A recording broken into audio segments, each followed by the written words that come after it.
Ya, Pak. Baik, kita lanjutkan materi kuliah tentang kriteria penilaian investasi.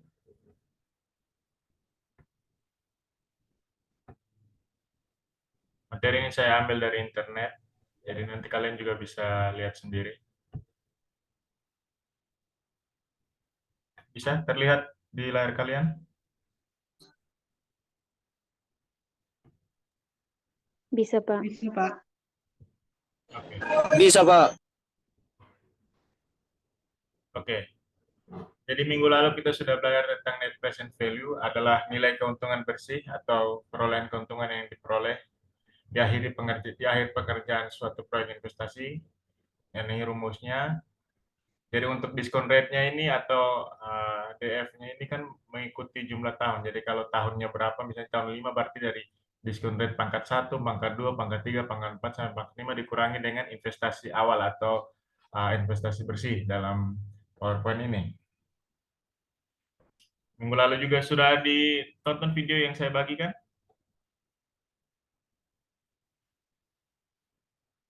Halo, sudah ditonton video yang saya bagikan?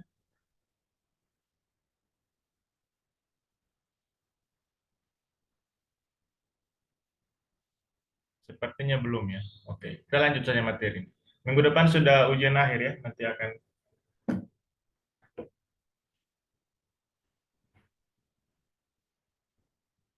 Jadi untuk menghitung NPV itu intinya adalah kita menarik dengan present value artinya nilai masa masa kini yang kita gunakan untuk menakar apakah investasi tersebut menguntungkan atau tidak. Jangan sampai investasi tersebut tidak memenuhi atau tidak layak untuk dilakukan. Bisa dengar suara saya? Bisa, Pak. Bisa, Kita lanjut. Pak. Bisa, Pak.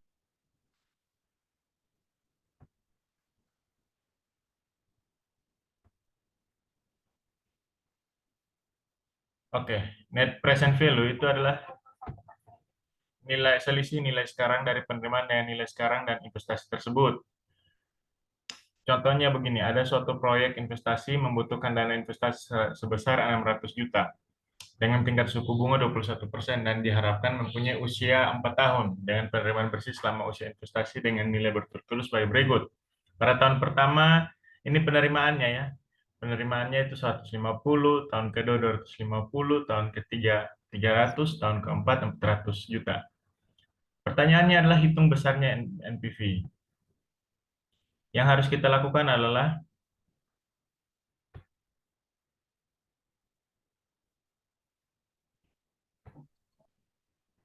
kita membuat dalam bentuk tabel seperti ini.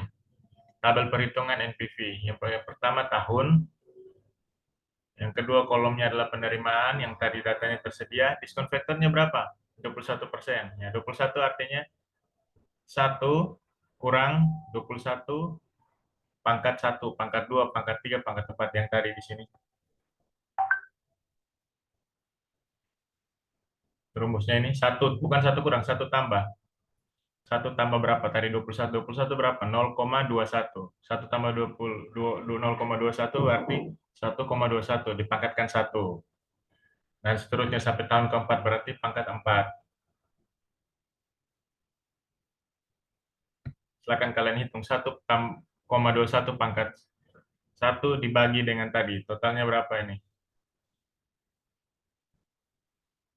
1 per berapa? 1 bagi 1 pangkat 21. Nanti hasilnya berapa? Hasilnya biasanya 0,8.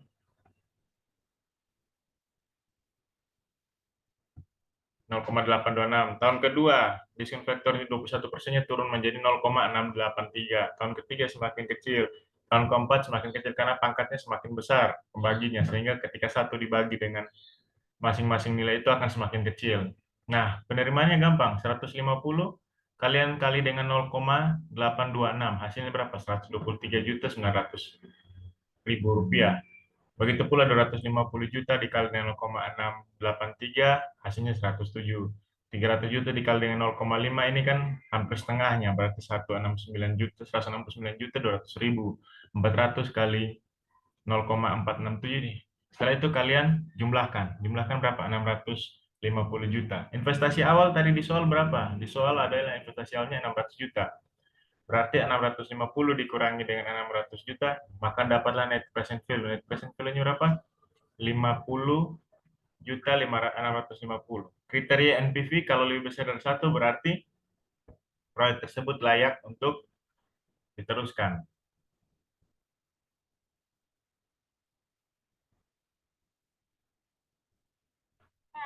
Diskon faktornya 21%. Nah, kita akan menggunakan tabel A2 ya.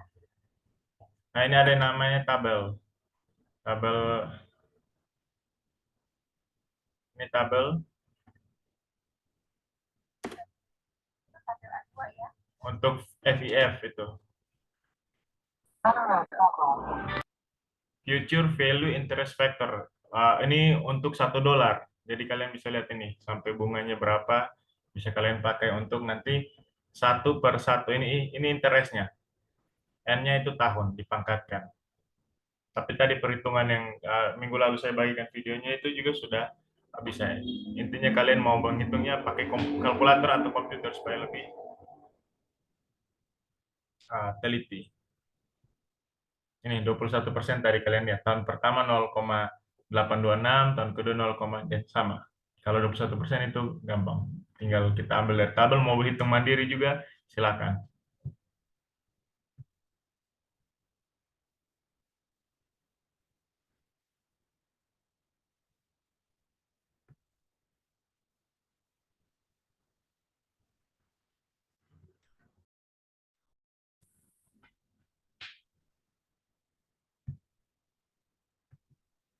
Nah, yang berikut ada yang namanya payback period. Asal kata payback period ini, payback artinya pengembalian. Periode itu waktu, durasi pengembalian. Jadi, metode ini berdasar pada jumlah tahun yang diperlukan untuk mengembalikan investasi. Jadi misalnya tadi investasinya 600 juta, berapa tahun dibutuhkan untuk sampai ke tahap 600 juta itu, untuk modal kita bisa kembali. Rumusnya, periode pengembalian itu sama dengan investasi awal dibagi dengan arus masuk kas tahunan.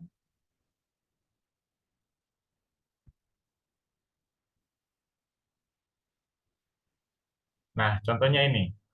Ada perusahaan merencanakan sebuah proyek investasi yang diperkirakan akan menghabiskan dana sebesar 750 juta. Dana tersebut 100 juta merupakan modal kerja dengan nilai residu diperkirakan sebesar 150 juta dan mempunyai umur ekonomis 5 tahun. Berikut data proyeksi penjualan selama usia ekonomis diperkirakan sebagai berikut. Tahun pertama 400 juta penjualannya, tahun kedua 450 juta, tahun ketiga 500 juta, tahun keempat 550 juta, dan tahun keenam 600 juta.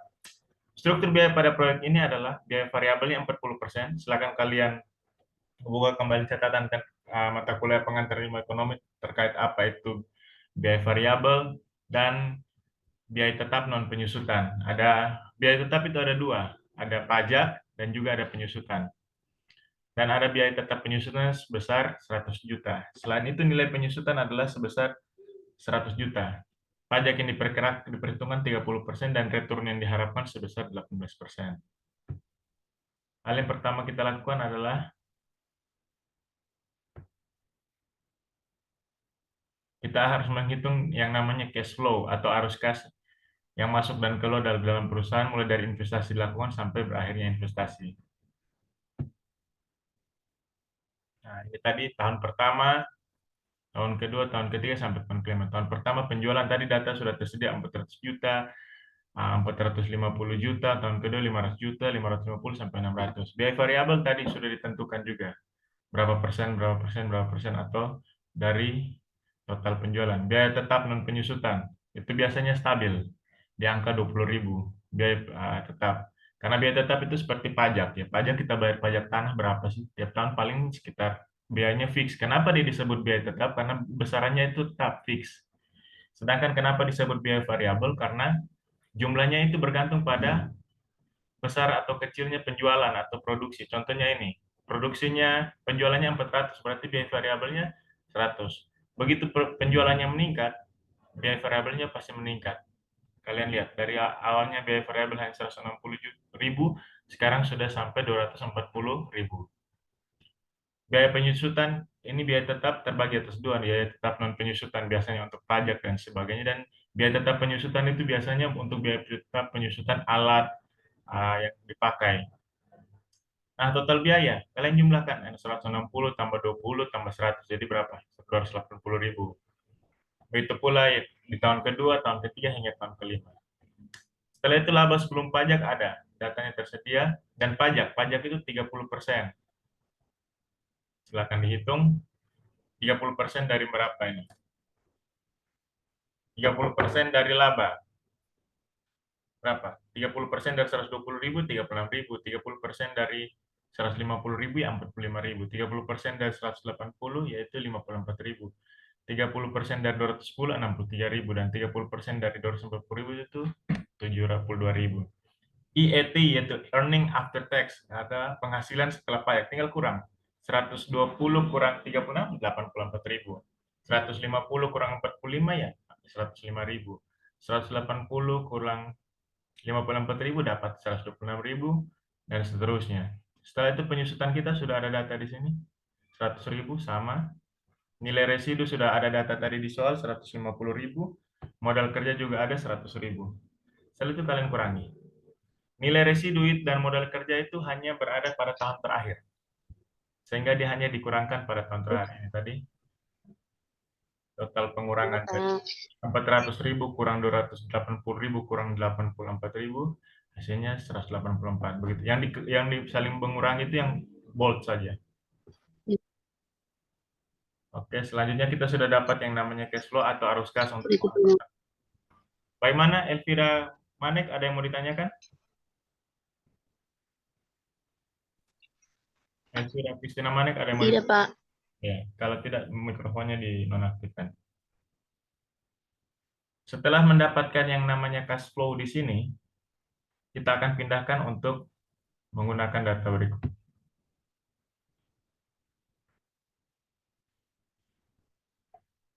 Kita lihat tadi sudah ada data tersebut. Kita bisa hitung.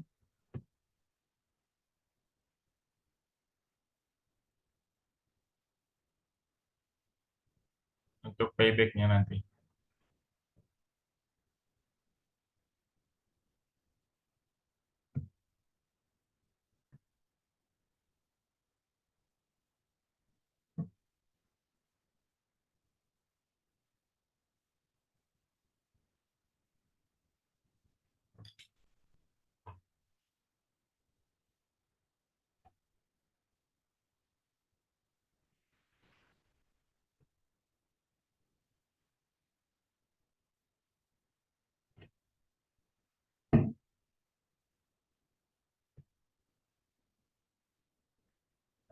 Nah ini, untuk menghitung, pertama kita dapatkan cash flow-nya dulu. 84.000 yang tadi cash flow itu, kita jumlahkan semua, terus kita bagi dengan 5. Apa artinya 5? 5 itu dari 2 tahun. Setelah itu, kita jumlahkan total biaya, ditambahkan dengan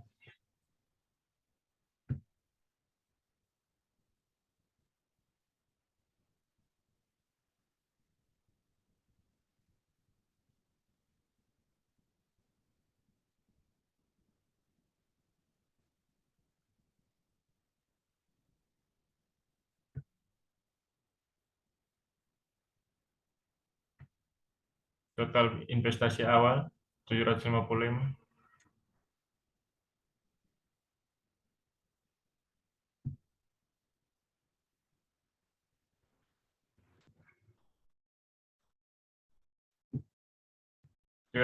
Ini total investasi awal, 150 itu residu.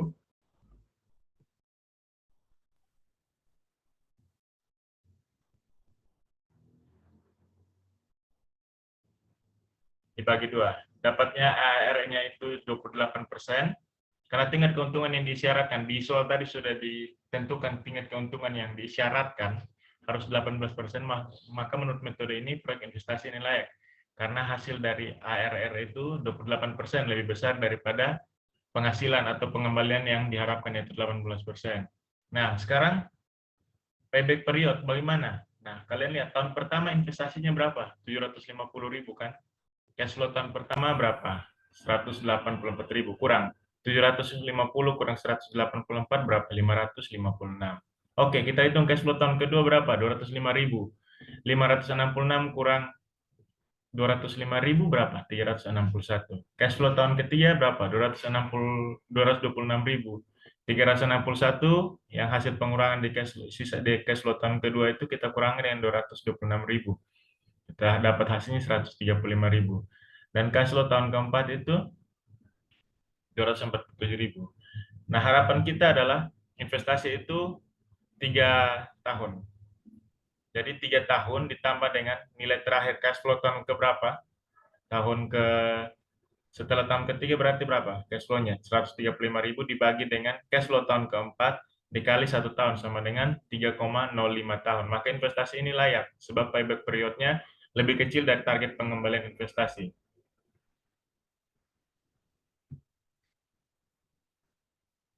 Target pengembalian investasi tadi berapa? 5 tahun. Tapi kita bisa dapat untung sebelum 5 tahun atau modal kita sudah kembali sebelum 5 tahun. Maka investasi ini dinyatakan layak.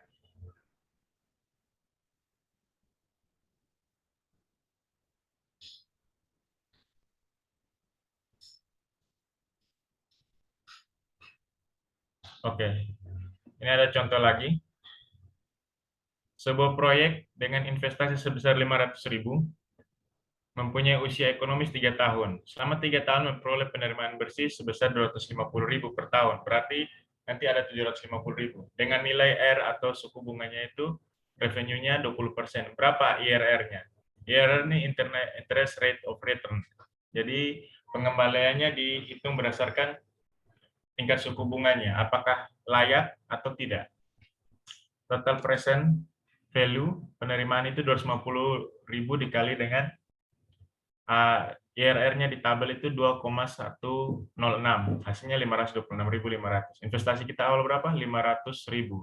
NPV, jadi hasil kita mengurangi present value itu, cara penghitungan present value itu sudah ada di awal dan di perkuliahan minggu lalu. 526 kurang 500.000 jadi 26.000. Artinya present value di sini lebih besar dari, atau net present value-nya lebih besar dari 1.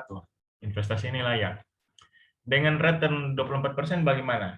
Sekarang kita kali 250.000 kali diskon rate untuk 24% itu selama 3 tahun itu 1,981. Hasilnya 495.250 rupiah. Investasinya sama 500.000. Kalau kita kurangi berarti hasilnya negatif. Karena apa? Nilai presentnya kita lebih kecil daripada investasi awal kita. Sehingga kalau dengan R-nya 24%, investasi tersebut tidak layak. Kalau R-nya 20% atau suku bunga return-nya itu 20%, investasi tersebut layak. Nah, IRR ini contohnya begini. Kalian punya uang 100 juta. Kalian punya 3 pilihan usaha. Misalnya kayak seperti minggu lalu teman kalian ada yang mau perkebunan sawit, ada yang mau jual baju, ada yang mungkin mau beli mikrolet atau angkutan umum dan dioperasikan. Kalau perkebunan sawit, investasinya besar, periodenya lama, artinya payback periodenya butuh waktu lama, bisa 15 tahun. Secara payback tadi, sudah tidak memenuhi syarat. Kalau usaha baju, keuntungannya ada tiap bulan, misalnya 10%. Sedangkan kalau usaha angkutan kota, mikrolet, keuntungannya bisa 12%. Kalau kalian pilih yang mana?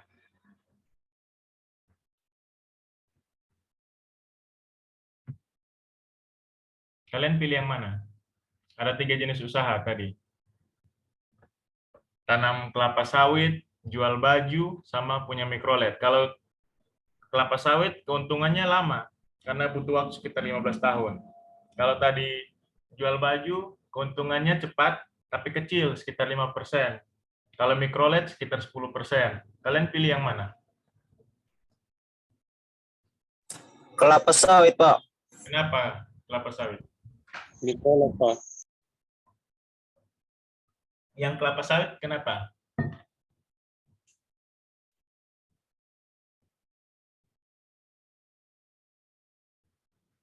Harus punya alasan kenapa kalian mau memilih usaha tersebut.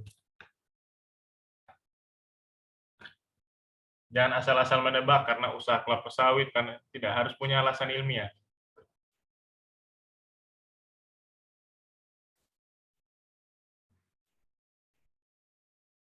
Yang tadi pilih kelapa sawit, alasannya apa? Baik, dari saya Bapak. Ya, silakan. Bapak, kenapa saya memilih kelapa sawit?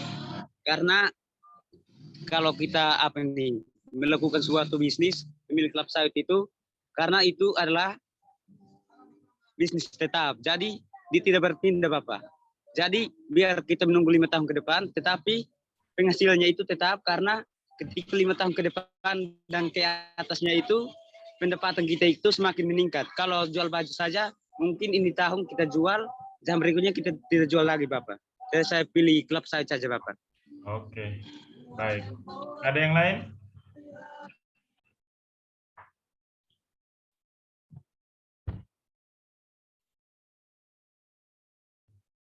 Ada yang punya pilihan lain?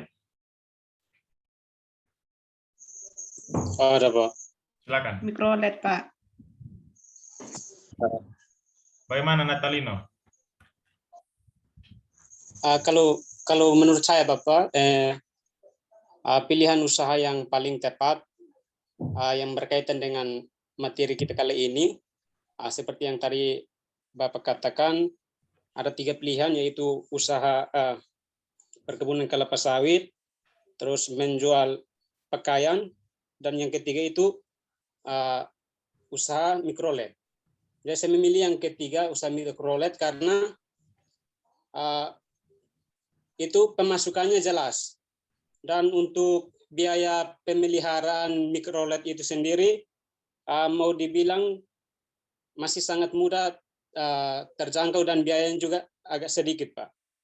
Jadi peluang keuntungannya itu agak besar, Pak. Ya. Dari saya terima kasih, Pak. Terima kasih Natalino. Ada yang lain?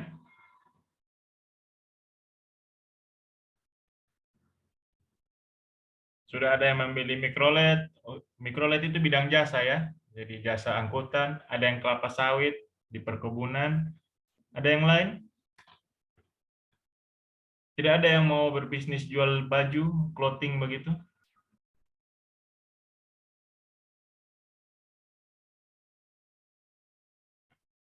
Baik, kalau tidak ada saya jelaskan. Masing-masing betul. Jadi seperti yang kita kuliah minggu lalu, ada yang memandang dari sisi jangka panjang, ada yang memandang dari sisi keuntungan yang cepat. Kalau tadi yang kita bahas dengan kriteria analisis yang bernama payback period itu artinya usaha tersebut dalam jangka waktu yang pendek. Dia hanya mempertimbangkan apa tadi payback?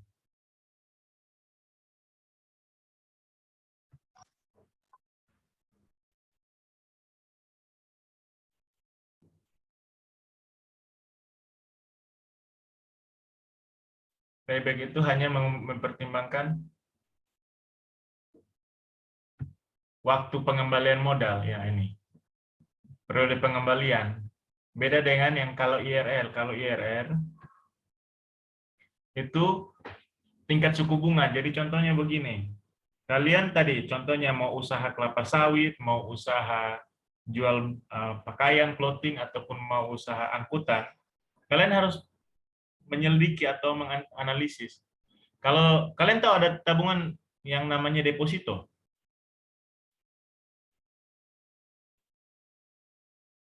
ada yang pernah dengar atau tahu tabungan yang namanya deposito?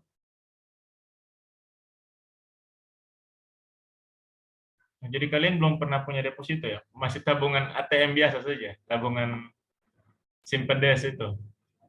Oke, saya beritahu ada nama tabungannya namanya deposito. Deposito itu tabungan yang sistemnya berjangka atau kontrak. Jadi kalau saya tabung tidak semudah itu saya bisa pergi cairkan. saya kontrak berapa tahun baru saya bisa ambil. Artinya kita meminjamkan uang kepada pihak bank. Biasa kan kita pinjam uang dari bank kan, kali ini kita yang minjamkan uang ke bank. Tapi beda dengan tabungan biasa seperti yang kita punya, yang bisa kita cairkan tinggal ke ATM atau pakai mobile banking bisa cair. Kalau deposito tidak ada tenggat waktu, jadi hanya bisa kita cairkan sesuai dengan kontrak. Misalnya saya menabung 1 tahun kemudian baru bisa saya cairkan karena yang saya harapkan uang saya aman dan saya dapat keuntungan dari bunga. Nah, IRR ini penekanannya pada tingkat bunga yang menyamakan present value aliran kas yang keluar diharapkan atau expected cash outflows dengan present value aliran kas yang masuk yang diharapkan. Contohnya begini, kalau pengusaha mau melakukan sebuah proyek atau buat usaha, mereka tidak punya uang, mereka harus mengakses dana dari bank, diperbolehkan. Itu pengusaha yang cerdas yang menggunakan uang dari pihak lain untuk usahanya supaya membesarkan usahanya. Nah, kalau bunganya misalnya dari bank untuk bunga pinjaman itu 10%, usaha yang dia lakukan misalnya kerja proyek, buka sawah tadi, apa kalian punya tadi, perkebunan kelapa sawit, usaha angkutan kota, mikrolet, dan juga itu keuntungannya harus di atas 10%. Jadi kalian harus hitung IRR-nya itu harus nilainya di atas 10%. Berapa? Harus 11, 12, 13, bahkan kalau bisa 2 kali lipat, 20%. Sehingga 10%-nya itu kalian bayar bunga ke bank, 10% menjadi keuntungan kalian. Kalau kalian hitung, oh saya mau usaha apa? Usaha mikrolet. Ternyata setelah dihitung dia hanya 8%, ya tidak usah. Mending kalian punya uang, atau tidak usah pergi ambil pinjaman di bank, karena nanti kalian akan rugi. Banyak orang gagal bayar pinjaman atau jadi debitur bermasalah itu karena salah perhitungan dalam pemilihan investasi. Kalau kalian punya uang 100 juta modal pribadi, kalau kalian hitung, oh saya buka usaha tadi apa? Jual pakaian. Setelah dihitung, keuntungan saya cuma 5%. Artinya dari 100 juta saya cuma dapat 5 juta. Sedangkan kalau saya simpan di bank, saya bisa dapat 10 juta. Lebih untung daripada saya usahakan. Itu pasti mengandung risiko, beresiko berhasil maupun risiko tidak berhasil. Nah, bagaimana memanajemen risiko? Salah satunya dengan kriteria penilaian investasi. Kira-kira sampai di sini penjelasan saya bisa dipahami?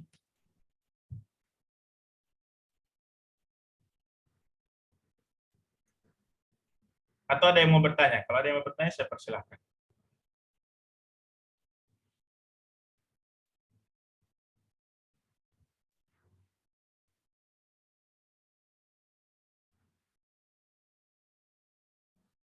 Kalau tidak, coba kita lihat apakah di sini ada. Baik Pak, saya mau bertanya. Ya, silakan, Yohanes.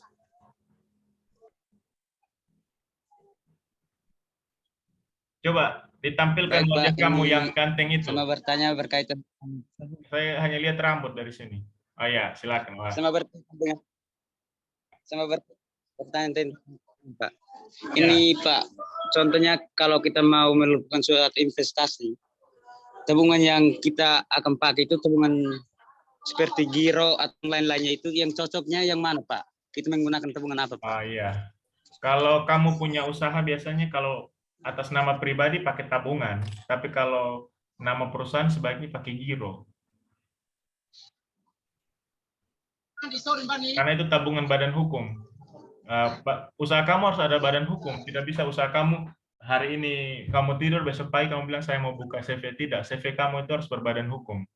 Kenapa berbadan hukum? Karena supaya diatur, dilindungi oleh negara dan juga nanti terkait pengurusan izin dan lain-lain itu dipermudah supaya usaha kamu itu jelas, bukan usaha yang asal-asalan. Banyak kan yang menawarkan produk-produk tapi sebenarnya perusahaan atau usaha mereka itu tidak berbadan hukum, artinya perusahaan tersebut abal-abalan atau tidak terdaftar di kementerian, di dinas dan dinas perindustrian, bahkan di pemerintahan setempat. Kalian lihat kalau warung-warung itu kan ada tulisan izin apa dinas kesehatan, apa ini perindustrian dan perdagangan harus ada. Tidak bisa asal-asal buka usaha saja. Supaya pajaknya juga jelas, karena pajak individu dengan pajak badan usaha itu beda. Jadi begitupun tabungan kamu Kalau atas nama perusahaan untuk keperluan misalnya pembelian, pembayaran, dan sebagainya itu pakai giro. Bagaimana Yohanes? Bisa Bapak. Oke. Bisa apa? Bisa dimengerti atau bisa bingung?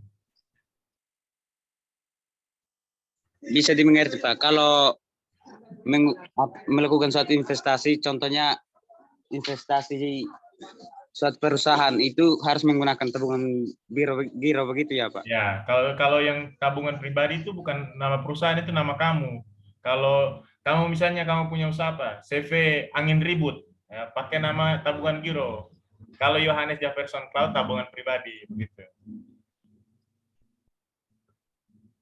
Iya Pak. Ya.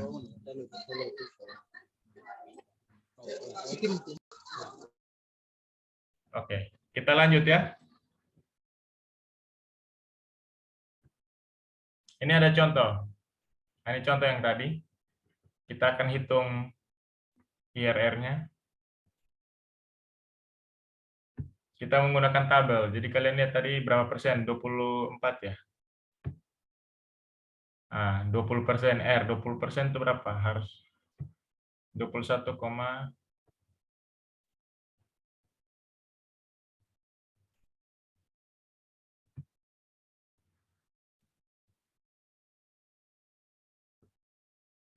so, kita lihat di tabel tadi. Oh, 20 ya, 20. Kurang jelas ya di layar kalian? Atau jelas?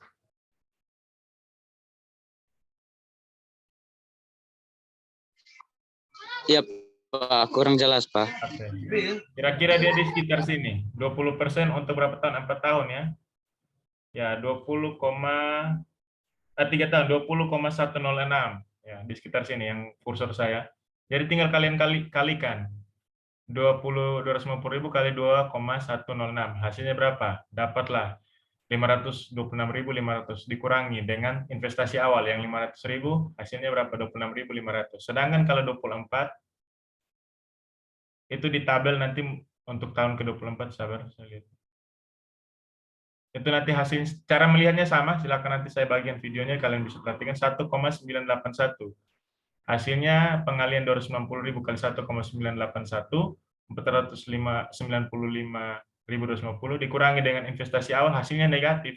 Berarti kalau suku bunganya 20%, usaha kita layak. Tapi kalau suku bunganya 24% tidak bisa, karena ini akan mengurangi keuntungan kita dan investasinya lebih besar daripada keuntungan yang kita peroleh atau total present value-nya, sehingga NPV-nya menjadi negatif. Kalau NPV sudah negatif, berarti itu tidak layak lagi.